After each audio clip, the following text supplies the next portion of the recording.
สบายดีเจ้าฮะเอาบ่เดี๋ยวยังมุงไม่เพจอยู่ไปก็ไปแถวใกล้นี่แหละขออนุญาตเด้อขออนุญาตสัมภาษณ์ในนี่รถท่านใดแนะนำในรถท่านใดใหม่ๆเนี่ยแล้วแนะนำผมคันใหญ่ๆแล้วแนะนำคือชี้ไปไกลเอาคันนี้น้อยก็บ่ได้บ่นี่ร้านนี่ก็ส่งแบบเว็บไอตัวนี้เป็นเว็บไอปี2026เป็นออกใหม่ตัวเนี้ยงามได้เนาะมันมีพังสั่นมันคือสายสามารถสากในโทรศัพท์ได้สากโทรศัพท์ได้ตัวนี้แล้วก็มีบอร์ดเกาะเครื่องอันนี้ร้อยคือรถเจ้าหันดีแต่มันออกใหม่เลยมันออกใหม่ได้นี่นะแต่ว่าข่อยว่างามในส่วนโตครับมีสีบอลสีแดง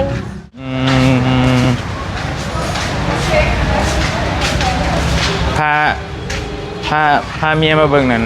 เพิ่นบอกว่าแกนเพิ่นชี้ให้ตัวนี้เงิน84,000แต่ถามว่าตัวนี้เราอยากได้เพราะเราก็อยากได้เราว่าจะมันแพงโหแล้วก็ใหญ่145,000ตัวนี้เห็นไหม145,000เบอร์ยังลงได้อีกอยู่อย่าเพราะว่าชุดราคาหนาห้านราคาหนาห้านอันนี้ตัวนี้เท่าไรก็จะว่าน้องมันน่ะ84,000ได้มันขึ้นราคาสีขาวกับสีนี้เพิ่นมัก2สีนี้ก็เลยบริตัดสินใจเอาสีขาวเอาสีขาวก่อน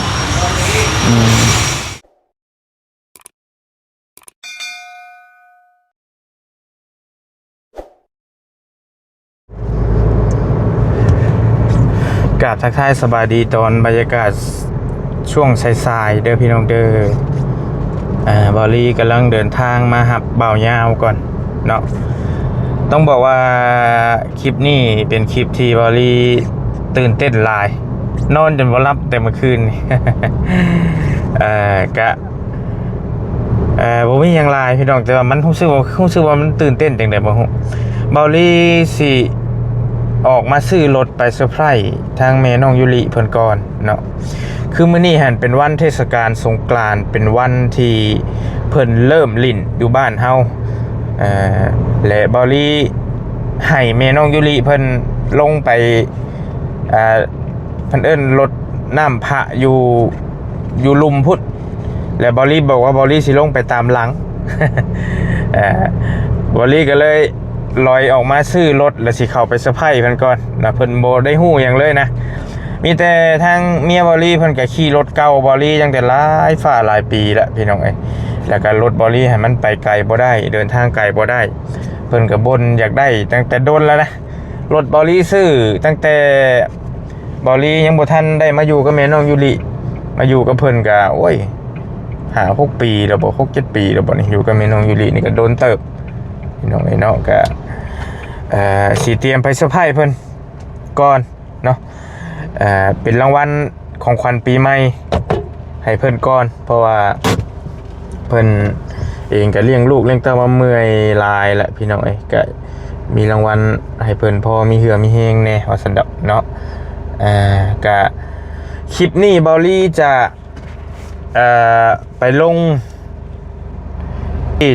งตอนหลังจากเอารถไปให้เพิ่นแล้วเพราะว่าถ้าเฮาลงก่อนเดี๋ยวเพิ่นสิฮู้โตสิไปซื้อรถไปเบิ่งรถก่อนไปเบิ่งนำกันว่าบริษัทเอารุ่นใดไปเซอร์ไพรส์เพิ่นเนาะทางแม่น้องยุริเพิ่นเพราะว่าเพิ่นก็ขี่รถเก่ามาหลายปีแล้วบริจะเอารถไปเซอร์ไพรส์เพิ่นก่อนบ่ฮู้เพิ่นสิดีใจซำใดไปเบิ่งนำกันพี่น้องเนาะก็เป็นของขวัญให้เพิ่นก่อนกระบะเพิ่นเลี้ยงลูกมาแต่น้อยๆจนนั้นพอมีรางวัลพอได้ขี่มาตลาดตะลี่แล้วก็พอได้ขี่ไปอาจจะได้ส่งน้องยุริไปโรงเรียนอีกเด้อพี่น้องเพราะน้องยุริก็สิได้เข้าโรงเรียนแล้วเป็นหยังบอลี่จังมาหับบ่ยาวเพราะว่าสิให้บ่ยาวเพิ่นหั่นอาจจะให้บ่ยาวขี่เข้าไปบ่หรือว่าบอลี่สิเป็นคนขี่เขาพอบอลี่ขับรถมาเองเด้และมันบ่มีคนขับรถตัวนี้เขาสิเอาขึ้นท้ายกระบะผันมันใหญ่โพดว่าสิเอาบอลี่ว่าสิเพราะว่าเคยเฮ็ดอันรถอาจารย์ฮักเทื่อนึงเลยนะรถเวฟนะแต่ว่าบอลี่สิบ่ได้เอารถเวฟสิเอารถแบบนึงเดี๋ยวไปเบิ่งน้ำกันเนาะว่าสิได้แบบใดพี่น้องไปเบิ่งตัวจริงก่อนเพราะว่ารถมันมีหลายอัน ตั้งใจไว้มีอยู่รุ่นหนึงว่าสิเอาไปเซอร์ไพรส์เพิ่นแต่ว่าไปเบิ่งหน้าห้านตัวจริงก่อนอาจจะเปลี่ยนใจก็มีเนาะมาหับบ่ยาวพอดีบ่ยาวเพิ่นว่าเพิ่นสิเข้าบ้านพอดีแล้วก็สิหาเพิ่นนั่นแหละสิหาเพิ่นไปเป็นหมู่ไปเบิ่งนํกันว่าเป็นจังไดเพราะว่าเพิ่นก็เพิ่นว่างอยู่พอไปได้อยู่ว่าซั่นดอกพี่น้องเนาะมาหาเพิ่นอยู่เฮือนเพิ่นนี่แหละเนาะพี่น้องเนาะไปแล้วจังว่ากันพี่น้องโดยทิกพี่น้องมาครับบ่ยาวไปเป็นหมู่ก่อนพี่น้องเนาะบ่ได้เห็นกันหลายมื้อหลายเว้นแหละเป็นได้ใช่ไหมปะฮะใส่ก็ดีคันมีอยู่บ่เด็กก็มองมาหาบัดคือว่าได้ข่าวบ่ค่อยดีปานใดนี่ก็ได้ช่องบ่ โดยช่องใหญ่เพิ่นโอ้ยชะ7 มื้อโดนคือเจ้าโดนนะมีบอลลี่บอจันกับทรงเทื่อบ่บอจัน2 เทื่อ2 รอบแล้วได้บอจันนี่น้องผัดไทยน้องผัดชัยแล้วก็บ่พึ่งเบาอันนั้นบอบี้ก็โดนบ่แม่น้องบี้เพิ่นถือไปแล้วได้เทื่อนึงแล้วบ่พึ่ง YouTube เพิ่นเข่งคัดนี่เนาะตะกี้เป็นหยังจับออกบ่ก็สิเป็นยังไงซื่อบ่ได้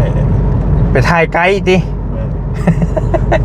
ถ่ายไก่สิก็บอกก็ผิดไปซะก็ดีแน่ว่าเนาะว่าใครบอกพี่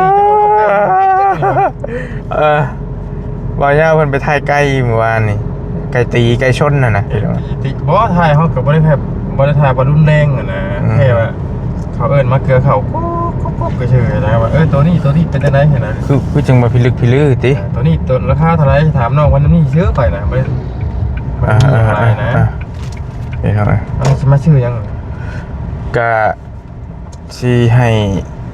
ขอสิมาซื้อรถจักรไปให้เมียไปเซอร์ไพรส์ปีใหม่เป็นก้อนนะขี่รถจักรคันเก่าข่อยให้แล้วแต่หลายปีแล้วก็เลยว่าอยากหาเจ้าจะเพิ่งเจ้าแน่ว่าเพราะว่าบริขับรถมาแล้วผมมีคนขับรถมือประเด็นมันสิกลับไปกลับมาเลยส่งหาบ่อยาวว่าเพิ่นก็ว่าพอได้อยู่ก็เลยให้เพิ่นมาคือข่อยก็สิเข้ามาบ้านอยู่แล้วพอบ่อยาวเพิ่นว่าสิมื้อผิดตังเก้พี่น้อยก็เลยว่ามาเบิ่งน้ำกันนี่แหละว่าสิมักรุ่นใดไปน้ำกันไปเบิ่งน้ำกันให้ของขวัญปีใหม่เพิ่นแน่ว่าเพิ่นเลี้ยงลูก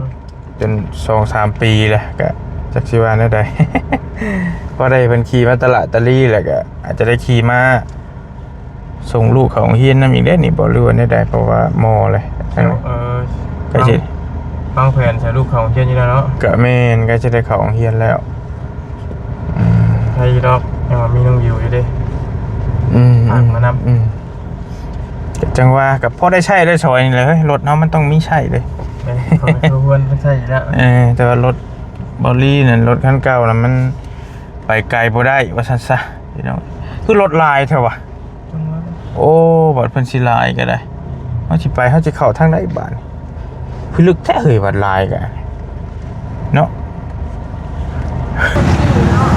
โอเคสบายดีเจ้าฮะเอาบ่เดี๋ยวยังมุงไม่เพจอยู่ไปก็ไปแถวใกล้นี่แหละขออนุญาตเด้อขออนุญาตสัมภาษณ์นี่นี่รถคันไหนแนะนำในรถคันไหนใหม่ๆเนี่ยแล้วแนะนำผมฮะคันใหญ่ๆแล้วแนะนำคือชี้ไปไกลเอาคันนี้หน่อยก็บ่ได้ป่ะนี่ร้านนี่ก็ส่งแบบเว็บไอตัวนี้เป็นเว็บไอปี2026แต่ว่าออกใหม่ตัวเนี้ยงามได้เนาะมันมีพังสั่นมันคือสามารถสากในโทรศัพท์ได้สากโทรศัพท์ได้ตัวนี้แต่ก็มีบอลเกาะเครื่องอันนี้คือรถเจ้าหันดีแต่มันออกใหม่มันออกใหม่ได้นี่นะแต่ว่าข่อยว่างามในส่วนโตครับมีสีบอลสีแดงสีฟ้ามันน้อยมั้ยบ่น้อยก้นเจ้าโอ้โหว้าวแบบมันออกแบบคล้ายๆคือแบบรอยเสาหาเลยนะตามันส่งเงินบาท 78,000นะ78,000แม่78,000รุ่น80,000เลยรุ่นล่ำน้อยเลย75,000รุ่น 3,000 โอ้ปีใหม่ลองต่ออีกเบิ่งดูก็ได้อีกสุดแล้วรุ่นเจ้าแล้วตอนนี้75อันคันว่าเป็นตัวนี้แบบ รุ่นใหม่บ่ทันมาเนาะอันตัวใหม่ๆเลยเห็น แบบนี้เลยได้ เก่าอยู่เลย มันเป็นแบบนี้เลยเพราะว่ารุ่นปี2526เขาจะออกแบบนี้เลยมันบ่มีรุ่น แต่ว่าก็ปีชูงคือกัน แม่นปีสูง แต่ว่าโชมเก่า ต่าง นะ แต่ว่ามันสิมาเป็นแบบล้อดิ้วถ้าล้อดิ้วแล้วมาเป็นรุ่นใหม่มันจะมีสติกเกอร์ได้แบบล้อดิ้วแบบนี้ดิ เออแต่ข่อยเพันมากนี่ว่าเนี่ยถึกชวนโตว่าถึกชะตานะบ้านเฮาเด้ ปี26ปี แม่นห้องบ่บุญอัน 26มันสิเป็นล้อดิ้ว อันนี้ปีชูงเลยป่ะตัวนี้ เลยมันจะเป็นปีมันจะเป็นล้อดิ้วตัวนี้การแทนโมเมนต์แม็กแต่สติกเกอร์มันจะมีสติกเกอร์ทั้งขางแบบนี้ ดูแลใหญ่อีกเนาะขี้เมียงบ้านเฮาขี้ตุ่มบ้านเฮา นี่ใช่แบบเป็นแม็ก ต้องเป็น แบบนี้ เรือเท่าไรราคามันตัวนี้ 85,000เป็น เอาละครับตัวการขโมยนะถ้าคือว่ามันรู้สึกว่ามั่นใจนะ อันนี้เหรอวะ อันนี้ก็กันขโมยในโตะได้เลยกันขโมยได้ แล้วก็ตัวพิจิตรได้เลย โดยจะเป็นรีโมท ตัวนี้70,000 75,000 ฉากแบตได้พร้อม แน่น เว็บ จากแบตได้หอยเครื่องได้ นี่ เก็บเครื่องได้ แต่ว่าเป็นไทยซี แน่น เลยว่าต่อไปยันแบบมีโทรศัพท์ได้โตขึ้น ว้าวแต่ว่ายืนห น่า นึ่ง จะแบนคือตะว่าวเนาะอนาคตทางหน้า แต่ว่ายืนหนึ่งเรื่องประหยัดน้ำมันต้องยกให้ตัวนี้เลยอีลี เป็นหัว อีลี ฉีด ตัวนี้นะ ทุกข่อยที่ขึ้นไปเป็นทางฮอดเชฟโฟนว่าเดี๋ยว2 ขีด แมนประหยัดย่อครับเลยตัวนี้นะ ฮอดเตนเดี๋ยวบ้านหินแมบเลย คิดก็จะใช้เกียวโตมันสายพาน เอาว่าไงเอารถที่มันเหมาะกับเฮาหน่อยแต่ว่าตัวนั้นที่มันเหมาะกับเฮาในลอง คน ดู ใหญ่ๆเจ้า คนใหญ่พาไปเบิ่งได้ไหมพาไปเบิ่งนี่คนใหญ่ เอากดกับดีเลยงาม โอเค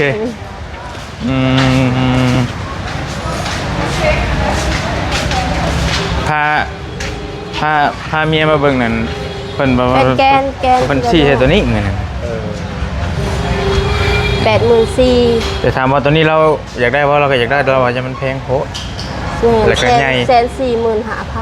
ตัวนี้เห็นไหม นี่145,000 สุดหรอ เบอร์ยังลงได้อีกอยู่อย่าเพราะว่าชุด ราคาหนาห้านราคาหนาห้าน ราคาไหนฮะอันนี้ตัวนี้เท่าไหรก็จะว่าน้องเขามันนะ 84,000ได้มันขึ้นราคาเลยเลย 84,000 ตอน เลย นั้นตอนบอลจะมีแต่82,000 82,000ลูกได้กับ82,000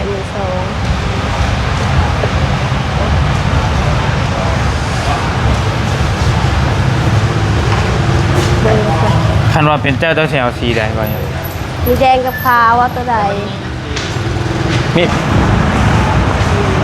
โอเคพี่น้องพอดีกี่นี่โทรศัพท์มันห้อนหน่อยนึง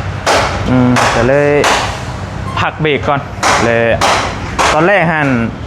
บอลลี่ว่าที่มาเอาสีนี่เลยใจด้วยใจรีโลนะแต่ว่าเอามาเห็นแล้วผัดรู้สึกว่ามันแบบ มันก็เลยแต่ขึ้นกับคนมากหรอกบ่แม่นว่ามันบ่งามมันก็งามแต่ว่าหมอหุงข้าวก็ได้ ก็จะเอาของแถมให้แต่ก็เลยตัดสินใจเอาสีนั้นเพราะว่าถามเมียแล้วทางเมียเพิ่นบอกว่าถ้าบ่แม่นสีขาวกับสีนี้เพิ่นมัก2สีนี้ก็เลยบ่รีตัดสินใจเอาสีขาวพี่น้องเอาสีขาวก่อนตัวนี้มีแนวลบออกอยู่ป่ะอันนี้มันคือสีอย่างวะนี่คืออย่างวะมึกกี่ชื่อบอก ไม่ หูแล้วบ่ใช่เลยนะ บ่หูแหละมีแต่บอกเขาเนี่ยกันสิ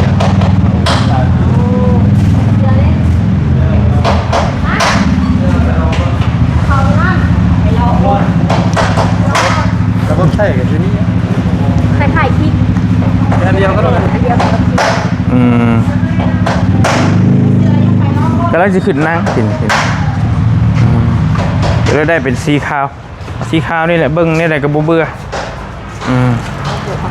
อันนี้ของแถมเนาะนี่เนาะของแถมเป็นหลายรายการให้พี่น้องเลยมีหม้อหุงข้าวมีเสื่อมีกระติกน้ำพอดีย้ำห่อนไปแช่กินเป็นเลงนะ แรงเลย พี่น้องเอ้ยมีอันนี้พอมีรุ่นโชคนำ คืออะไรอีกขั้นหนึ่งจ้ะ นี่พี่น้องเอ้ย อะไรอีกขั้นหนึ่ง ทางห้านเพิ่นแจกรางวัลปีใหม่รุ่นโชคนำมีรางวัลใหญ่นี่เมนตัวนี้รถจักรเวฟร้อยมีพัดลมบ่มีตู้เย็นน้ำบ่นี่จ้ะ แม่น แต่ว่ารางวัลใหญ่ตัวนี้เนาะ จาก รางวัลใหญ่เป็นรถจักรโอเคมันก็ได้กันนอก อุ๊ยเรา กันนอกสามารถเลือกสีได้ป่ะขนาดเป็นสีขาวได้ป่ะ มีบ่ มีบ่มีครับ ที่ออกเขียวทหารเขียวเหมือน เราจะชื่อแล้วนะ บอกความหมายว่าคันมีก็อยากได้เลยนะ นี่ครับก็รถแบบของเท่านิ้วหั่นแหละแต่ว่าคนละสีซื้อๆพี่น้องคนละสีซื้อๆเป็นสีนั่นแหละเนาะ ยังนักเก่าตัวนี้ บ้าเท่อยู่ได้เหรอ เขียวทหารเลยเขียวเจ็ด ยังนักเก่า มันจิลมหัวใครอยู่วะโอเค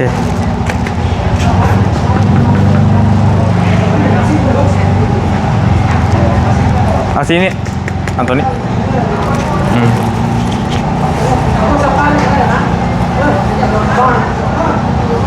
คือมีมิกโอเค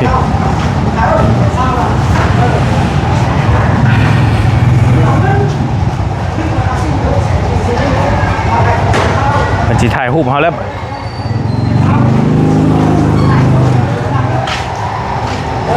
อ่ะ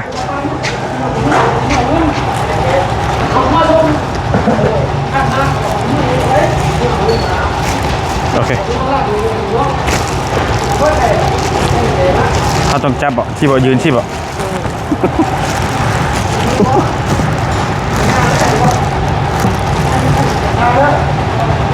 โอเคเป็นที่ถ่ายรูปยืนเฮาที่บ่ฮะตึกแล้วที่บ่เรามันมากันนี่โอเคจะมาจับน้องฮาบ่โอเคอ่ะ แล้วก็จับมือเลยน้ำมันบ่หนี ที่นั่นบ่ ไปเจอน้ำมันหนีเลย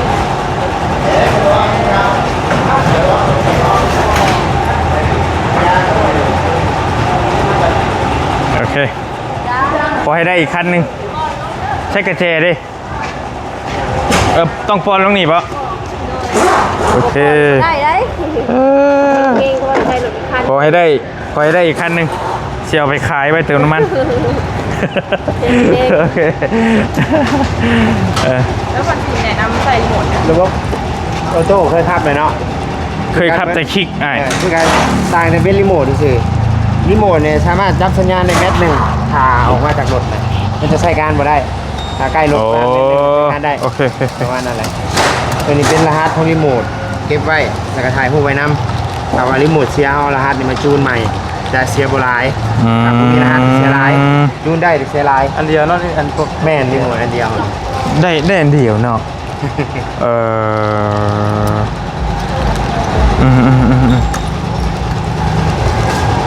เฮ็ดได้เวลาเขาสิไปบริจาคก็ดีเลย รถโรงพยาบาลหนึ่งในไฟเดนิโซเขาจะบิดมันมี3ผักให้บิดผักหนึ่งคือไข่เบาะแล้วไฟฟ้าทางน้ำมันบิดหลุมเพิ่งเลยเห็นไหม โอ หลุ เค มมีไข่เบาะหลุมเพิ่งไฟฟ้า โอ ทาง เค มันบิดอีกพันหนึ่งไฟจะโซ่ขึ้นเลยสามารถสตาร์ทได้เลยทำเบรกครั้งหนึ่งนะไม่ต้องหนี เขาได้แล้วคือว่าได้แล้วนะได้แล้ว โอเค ได้เพื่อยังนะเทม โอ้ไม่ได้รถก็ได้ป้าย ได้แล้วถ้าปิดที่เลย บิดเลยบิดอีกพันหนึ่ง แล้ว บอมันสีดับเองมันถ่ายอยากให้มันดับลงไว้เขากดบานหนึ่งไม่ได้ ถ้าสมมติเราจะเปิดไมค์ก็กดเข้าอีกบ่ แม่นแปะลง ดันลงสิ โดย ต้องได้ดันเข้าหน่อยนึง ต้องดันนะ ต้องได้ดันแล้วบิดมาถ้าไฟขึ้นที่ยังต้องกำพี่บ่ โบเล่งก็ได้บางทีตอนเขาจอดตีนคือพื้นยังมันสั่นเลย มันสิ โดดนะ โอเคไม่ได้ เอ เอา ปล่อย โบเล่งเลยก็ได้ ปล่อยให้มันการันตีอยู่ฮะ มันการันตี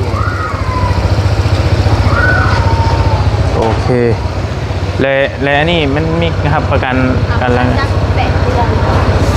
18 เดือน ปี6 เดือนนี่ยังเขามาเสร็จใจเลยประมาณหักประกันจ้ะ ปี 6 เดือน ที่มีการขี่ประมาณปกติกับ1,100 ลัก พัน8 กิโลอะนะจะมาเปลี่ยนดีคนหนึ่ง อันนี้จะศูนย์ลัก แม่น และ 1,800 น้ำมันเครื่องเด้ มันเครื่องกัน จักมือเขาจังมา เธอแรกประมาณ800 ลัก800 โล 800 ลักแต่จังมาเปลี่ยน เธอแรกก่อนออก เทื่อแรก ข้างต่อไปกับยิงตามเขาใช่ประมาณเขาใส่เดือนก็ได้เดือน1 2 เดือน 3 เดือนยิงตามใส่ดุให้ดุ แต่ว่ารอบแรกนี่ให้มันฮอด800 ลักก่อน แม่น แต่สิฮอดไง เท่าไร ๆ เดือน ยับนี่ก็ห่อ เท่าไรเดือนก็ยา บ่แล้ว 800 ลักจะถือจะแลนหอด มันก็ บอกความหมายว่าเดือนหนึงขี่น้ำเทื่อยนะ ยังวะที่เดือนนึงก็800 ลักแต่ทาเป็นฝุ่นเป็นอย่างนี้ โอ้แต่เออ ตลาดมันก็คือกันเราวิ่งตามในเมืองดูนะเขาเห็นมาตรฐานออกมาจากโรงงานแบบขี่ในเมืองเลยรักเป็นแรกเป็นเลยโลขาเป็นเขตทางแดงทางหยังเราต้องได้มาเช็คตลอด เดือนหนึ่งจะประมาณ คือบอกกองเป็นเดือนเดือนในเป่าเท่านึง มีแต่เฮาออกไปเดือนหนึงแล้วจังก็มาเช็คมันก็ได้เนาะเพราะว่ายันบ่ค่อยได้ขี่นะขี่โดนๆสิได้ออกมาตลาดตะลีเพื่อสิฮอด800 ลักความหมายอะนะอาสิบ่ฮอดง่าย เดือนหนึ่งก็ได้ โอเคคือการดูแลรถเอาเด้มีแต่เอาขึ้นรถนั่นพูดแล้วบัดนี้ขึ้นรถไงมาบ่ยาวเป็นหน้าที่เจะได้บัดนี้ คนข้ามกันว่า อ่ะโอเคพี่เจอยู่น้ำเจ้าแล้วเฮาจังค่อยว่ากัน เขาจะได้ได้เงินแต่มัน ฮะมันมีน้ำมันบ่วะ มีกันนี่นึง โอเค เหล่อยู่ได้ค่อยวะ ตอนนี้กินเติมน้ำมันอีกได้นี่นะ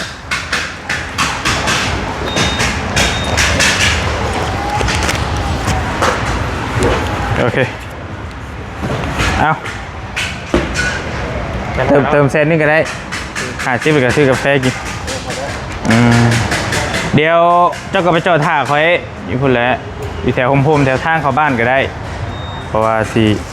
เขาสิไปอันนั้นเพิ่นอีกเพิ่นนึงนะเพิ่นอยู่บ้าน ขอบใจได้ร้ายเจ้าโดยไปไปเลยล่ะโอเคเดี๋ยวเอาหมวกมาใส่บอลลี่มักสุดเลยก็เอาเป็นสีขาวนี่แหละงามสุดเลยพี่น้องสีขาวสีซื้อเมื่อเซอร์ไพรส์ทางแม่น้องยุริเพิ่นก็ราคาเดี๋ยวพี่น้องเด้อ144,000 บาททางวอลลี่เป็นลูกค้าประจำพันรุ่นให้พิเศษ144,000 บาทเป็นรถคิก160ตัวใหม่ล่าสุดปี 2026 เลยว่าซะตอนแรกว่าตะกี้ว่าสิมาเอาสีนี้แต่ว่าเฮา มันมาเห็นสีขาวแล้วมักสีขาวมันเหลื่อมกว่านะมันงามกว่าสีนี้ก็งามก็แล้วแต่ผู้มักคือกันตัวนี้ไว้ใช่แหละผู้ชิขี่กันระวัง โอ้คือไว้ระวังกระเจ้าละทางเลยมึงเข้าได้เลยโอเค